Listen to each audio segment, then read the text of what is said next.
In 2013, police arrested 1,500,000 people for crimes related to the drug war.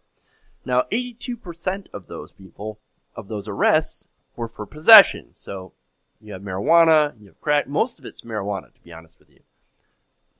It's a very, very high percentage of those arrests are related to pot, which makes it even worse. Now, nationally, the federal government spends about $51 billion on enforcing the drug war, and in the states, spending on policing and jailing nonviolent drug offenders actually takes up a large amount of state budgets.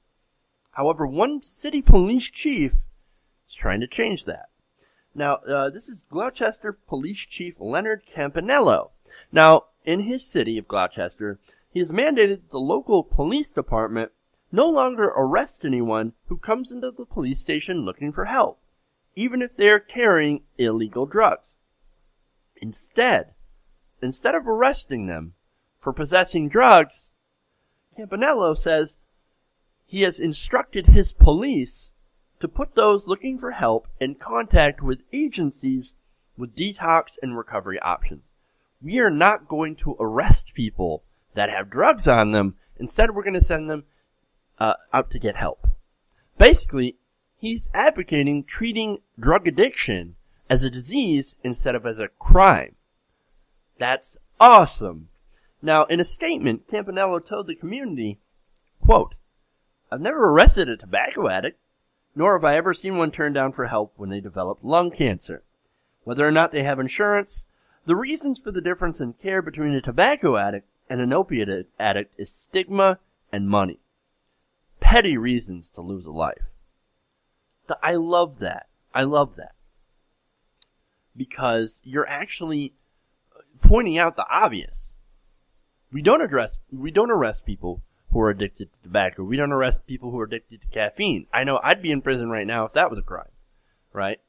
You don't harm people when you're on caffeine. Sometimes you do harm people when you're on alcohol, but they don't arrest people who are addicted to alcohol either. So why would you arrest someone who's addicted, and it happens very rarely, but it does happen, marijuana, or even possessing marijuana? Why would you do such a thing? It's stigma, and it's money, and it comes from reefer madness and the war on drugs.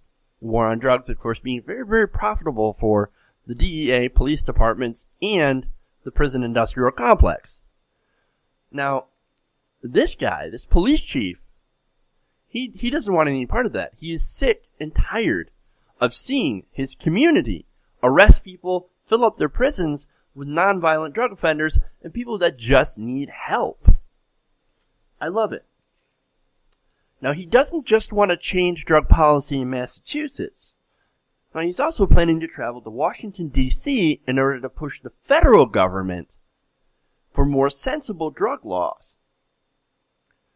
That's awesome. Look, of all the bad things the police do, enforcing the drug war especially, and the things that we've seen out of Ferguson and the police brutality, it is nice and refreshing to see a police chief change his strategy and say, you know what, I've had it with the war on drugs. Okay, I've had it. It's not working. It's a waste of money. It's a failure. And it's failing the people that we're supposedly trying to help.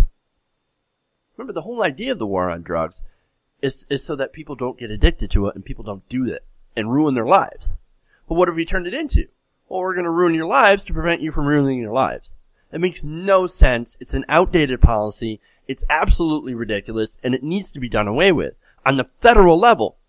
It's good to see this guy in Massachusetts get it. He's got it. He understands. Now to get everybody else to understand. And unfortunately, the DEA still can't decide whether or not cocaine is more or less dangerous than marijuana. We have got to change the system. What we're doing isn't working. And it's absolutely destroying people's lives.